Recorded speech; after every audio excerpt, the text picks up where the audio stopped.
Welcome back to the show. I'm Emily, and today we're diving into team meetings, how to share ideas and give feedback without stress.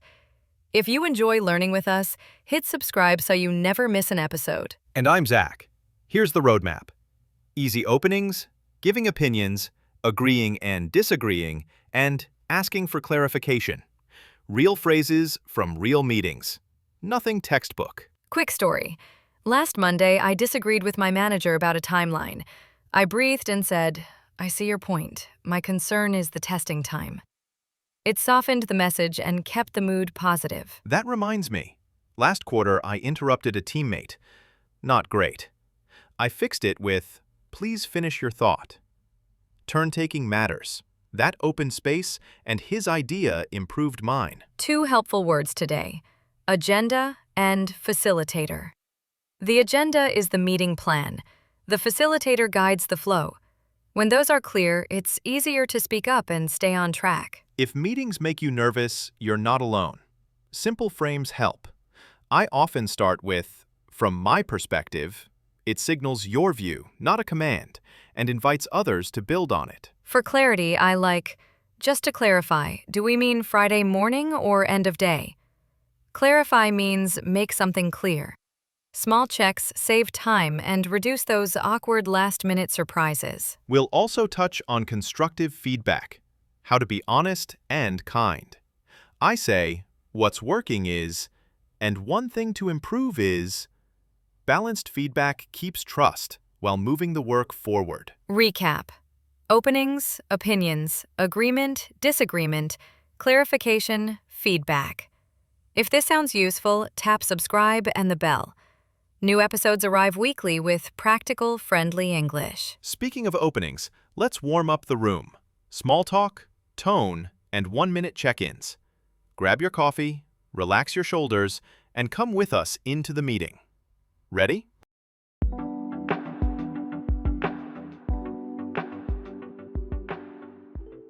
All right, let's warm up the room. Before any agenda item, I like a soft start. Hope your morning's going okay. Any quick wins? That tiny question lowers pressure and opens the door. It's basically a check-in, a quick mood or status update. On Monday's video call with our new designer, I noticed the sun on her desk plant and said, "That looks happy." We laughed for 20 seconds, then I added, "Before we jump in, does anyone need a minute to settle?" With time zones, that small kindness prevents awkward starts. I like a micro icebreaker. One word for your energy? Someone says, focused. Another says, sleepy.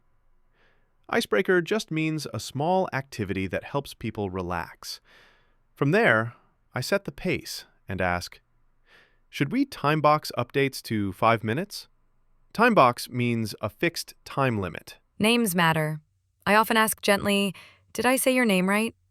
People sit taller when you honor that. It builds rapport, friendly connection, and trust.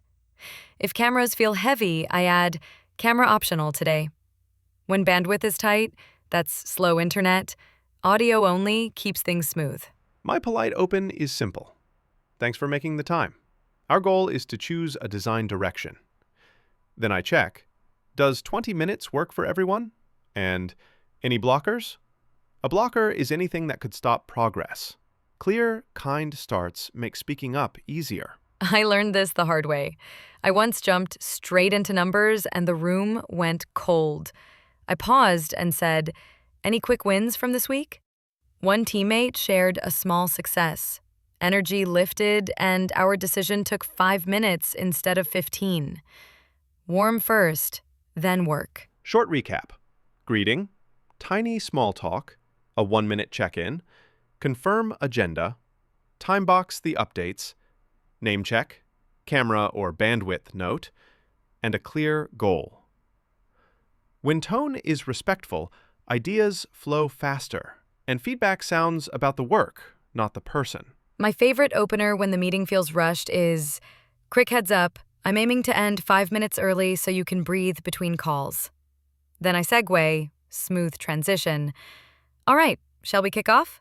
It moves us from small talk into action without a hard stop. As you head into your next call, notice which warm-up fits your team culture. Up next, we'll dive into sharing ideas clearly, how to state your point, stay concise, and invite others in without stepping on toes.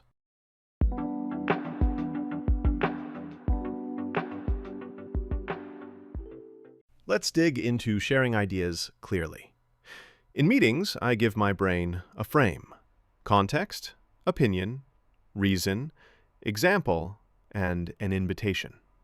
I'll start with, in my view, then add why.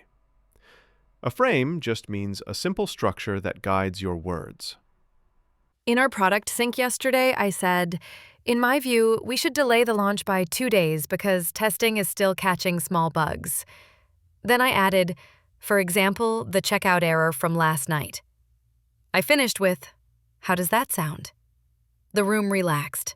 Speaking of structure, I rely on signposts, little guide words. I told the team, first, the data is incomplete. Second, the risk is revenue impact. Finally, my proposal is to extend the trial. Signposts like first, second, and finally make listening easier. When I need to be concise, short and clear, I go 1 sentence for the opinion and 1 sentence for the reason. I recommend a lighter homepage because it loads faster on mobile. That because keeps the idea tight and helps people follow the logic. For sensitive moments, I use a softener, also called a hedge. I'll say, I might be wrong, but I'm worried about the timeline. Last sprint review, that line kept a tough message from sounding like an attack, and the team stayed open. Numbers and a quick example add power. I said, we saw a 10% drop in signups last week. For example, errors on Safari. Then I set an anchor, my key point. We need 2 more days to stabilize. Clear numbers stop arguments and focus the group. After sharing, I always invite others. What am I missing? Or, does this work for you? Invite means welcome their input. Last time I asked that, our engineer spotted a simpler fix and we saved half a day. When someone talks in circles, I try, I'm mindful of time, can we pause there? My suggestion is to compare options A and B. Polite but firm. It respects the speaker and brings the group back to the main path. If English isn't your first language, slow down and use short sentences. I pause after each idea. In my head, I say, full stop. The pause helps people process. Quick recap: frame your idea, be concise, add a signpost, and keep your pace steady. Here's my micro template from last week's kickoff. Context: we need a Friday release. Opinion: I suggest a smaller feature set. Reason: fewer bugs under pressure. Example: our March release was smoother. Invitation: thoughts. It felt natural and moved us forward. When I'm unsure, I default to this. In my view, because, for example, what do you think? It's plain language, but it works in any room, from a daily stand-up to a board update. Quick wrap-up. Give context, state your opinion, add a clear reason, share 1 example, and invite others. Up next, we'll explore how to agree, disagree, and build on ideas without slowing the momentum.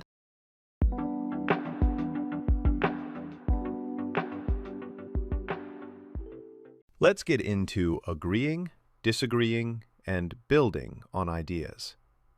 In a good meeting, agreement isn't just yes. It's yes because, so people know why. And disagreement isn't a fight. It's a careful signpost that points to a better path. Yesterday, I agreed with our researcher. I told her, I'm with you on the new layout, especially the cleaner menu. Then I added, because it reduces confusion for first-time users. The support felt real because I named the reason, not just the feeling. When I agree but want an adjustment, I use a yes and. I said, yes, and could we keep the search bar visible on mobile? It keeps momentum and shows I'm adding, not blocking. Tiny word, big difference for team mood. Speaking of adding, build on simply means to extend someone's idea. I hear your point about speed. Building on that, a lighter image format might help. Short, respectful, and practical. People feel heard before they hear your suggestion. Disagreeing politely starts with respect. Last sprint, I said, I see it differently.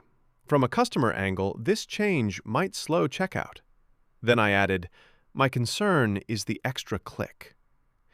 Pushback just means gentle resistance to protect the goal. I'll sometimes ask, help me understand the benefit if we ship today. Questions soften the no and invite data. And if the answer is strong, great, we move. If not, the team notices the gap without anyone losing face. Another tactic? Disagree with options. I told our PM, I can't support the Friday launch, but I can offer 2 paths: delay 2 days or ship a smaller slice. Choices keep the door open and turn tension into planning. Strong opinions happen. Last quarter, our director pushed hard. I summarized first. So your priority is speed to learn. Then I reframed. To protect quality, could we test with 10% of users? Consensus means general agreement. Compromise is meeting in the middle. Tone matters. I like to flag what I support. I'm aligned on the goal of higher retention. I'm not aligned on removing onboarding. That little split, aligned, not aligned, keeps the conversation specific, not personal. To build, I offered a bridge. What if we combine both ideas? Keep onboarding, but shorten it to 2 steps. A bridge connects positions. We ran a 1-week pilot, small test, and the numbers settled the debate. Mini recap. Agree with a reason. Build by adding 1 clear point. Disagree with respect and options. And use bridges to connect views. Words like pushback, consensus, and pilot are team tools, not weapons. Up next, we'll dig into clarification, how to check understanding in the moment so decisions stick and nobody walks away confused.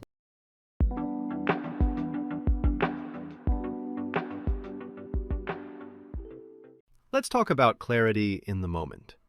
When a plan sounds fuzzy, I do a quick check. I want to make sure I got this.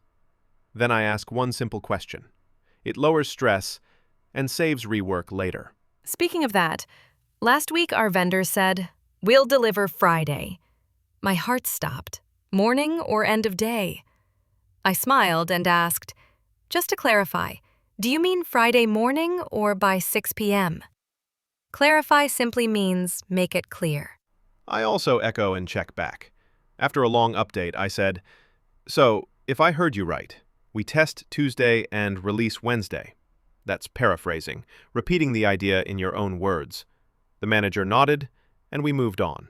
When a topic is unclear and not urgent, I park it kindly. Let's put this in the parking lot and circle back after the demo. Parking lot means we'll return later. People relax because the question isn't lost. Details matter. We once heard, send the file after lunch. I asked, could we use a timestamp, 2 p.m. your time? That tiny question prevented a late-night scramble.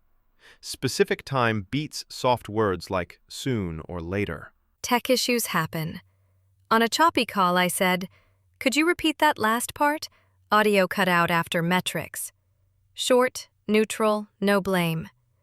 If it keeps breaking, I add, let's switch to chat for the numbers. What if the room is moving fast? I drop a gentle break. Quick check, who owns this task and what's the deadline? Owner means the responsible person. It stops confusion about we and picks one name. End of topic summaries are my safety net.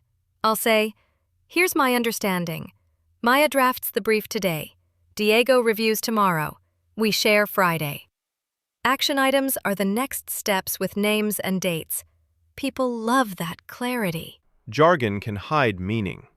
A teammate said, we'll leverage a phased rollout. I asked, Could you translate that? Do you mean launch to 10% first? Jargon is special company language. Translating makes sure everyone is on the same page. I also use a silence check. I count to 3, then add, anything unclear before we lock this in? Lock in means confirm the decision. That pause gives shy voices space to speak up. Mini recap. Clarify specifics like time and scope. Paraphrase to confirm. Name an owner and a deadline, and finish with action items. These moves protect quality and keep trust strong, even when pressure is high. All right, with clarity in place, we're ready for feedback. How to keep it honest, kind, and useful so work moves forward without drama. Let's head there next.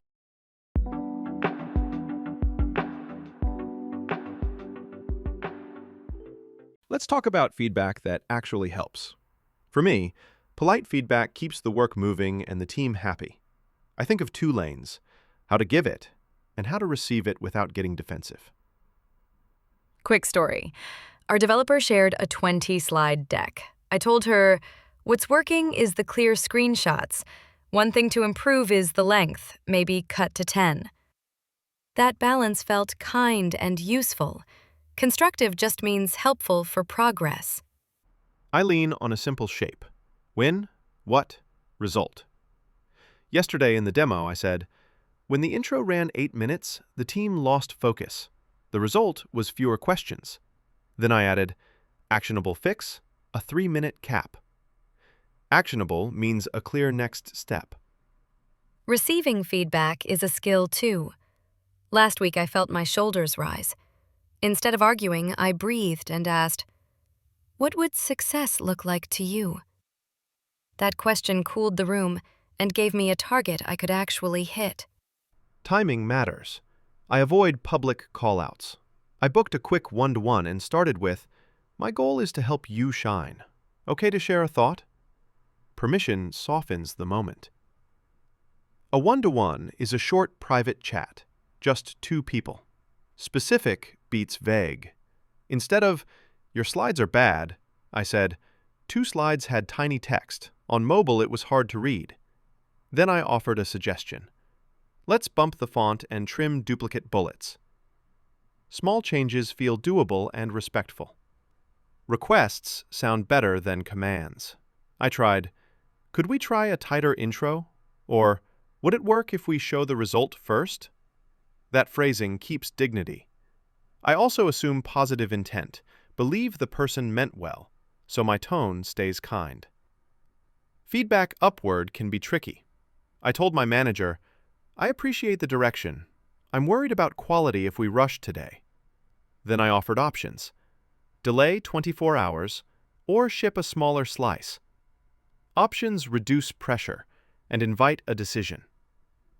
If feedback feels unfair, I still keep it calm. Thanks for the input. Could we look at the data? Then I ask for one example. Facts make the talk fair. If emotions run hot, I say, let's revisit in an hour. Revisit means come back later. Closing the loop matters. After a tough chat, I send a short recap. Thanks for the ideas. Next step, update the deck by noon Friday. I'll review at 3. Follow-up builds trust because everyone knows what happens next and when. Mini recap, give feedback with when, what, result. Offer one clear suggestion, ask permission, and keep your tone gentle. When receiving, breathe. Ask what success looks like and confirm next steps.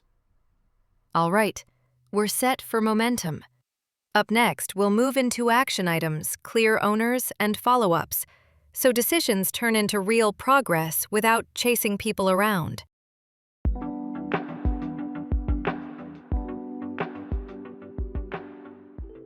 Okay, let's turn decisions into action. For me, an action item is simple. Who does what, by when? If those 3 parts are clear, the work moves. If not, people guess, and things slip. That reminds me of last spring. We ended a meeting with big energy, but no owner.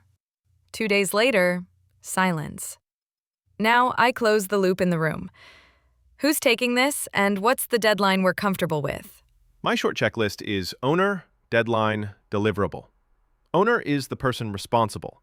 Deadline is the date and time, and deliverable is the actual thing you hand over. For example, Maya, draft brief, Thursday, 2 p.m., your time. I also ask for a clear yes. I'll say, Maya, are you okay owning the brief by Thursday? That question matters. A real yes beats a quiet assumption, and it gives people space to flag bandwidth issues early. Speaking of early flags, dependencies can bite. A dependency is work you need before you can start. I'll add, this depends on data from analytics. Risk is delay. Contingency is a backup plan. Naming risk and a contingency keeps surprises small. After the call, I send a short recap. 3 bullets, no novels. Owner, deliverable, ETA. ETA means estimated time of arrival, the expected finish time. If someone goes quiet, I send a gentle nudge. Quick check. Still on for Thursday? Time zones can twist plans. I write the timestamp. Thursday, 1400 Berlin, 800 New York. I also drop a calendar hold, 15 minutes, to review the deliverable. A small hold prevents last-minute chaos. For status updates, I keep 3 labels. On track, at risk, blocked. On track means fine. At risk means it might slip. Blocked means it can't move. Those words help the team help you. Fast. Mid-sprint, I like a quick checkpoint. What shipped? What's next? Any blockers? Checkpoint just means a short review moment. We keep it to 5 minutes so momentum stays strong. Mini recap. Assign a clear owner. Set a real deadline. State the deliverable. Note dependencies and risks. And send a crisp follow-up. Add timestamps and a small calendar review to keep everyone aligned. With next steps locked in, progress becomes predictable. Up next, we'll wrap everything with a quick outro and a few final tips to keep your meetings calm and effective.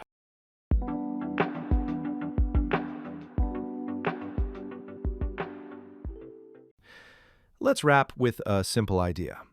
Good meetings are small moves done well. Clear openings, clean opinions, respectful pushback, quick clarification, and solid follow-ups. When those show up, work feels lighter, and people leave with confidence. Quick story.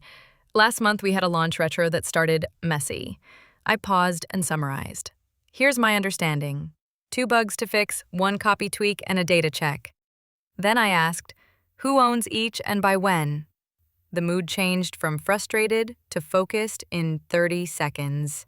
If you want one habit this week, pick a frame. Context, opinion, reason, example, invitation. I used it in a tense sprint call. Context, tight deadline. Opinion, ship a smaller slice. Reason, quality risk. Example, last Friday's errors. Invitation, thoughts? It saved 15 minutes and lowered stress. On agreement and disagreement, I lean on yes and or I see it differently because. Last Tuesday, that kept energy steady with our marketing lead. We disagreed on timing, but the because kept it about the work, not the person, and we found a middle path. For clarity, I keep 2 tiny moves in my pocket. First, paraphrase. So we test Wednesday, release Thursday, right? Second, anchor the clock. Is that 10 a.m. your time? If something is off topic, we use a parking lot, which means we'll return later without losing it. Feedback-wise, I aim for a balanced note. What's working, plus 1 improvement and a next step. Then I ask, what would success look like to you? That question turns feedback into a shared goal instead of a personal judgment.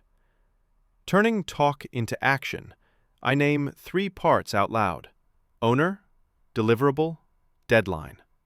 Time zones spelled out. 1400 Berlin, 800 New York. and a tiny calendar hold to review. Those details keep progress predictable and reduce last-minute panic. Mini recap.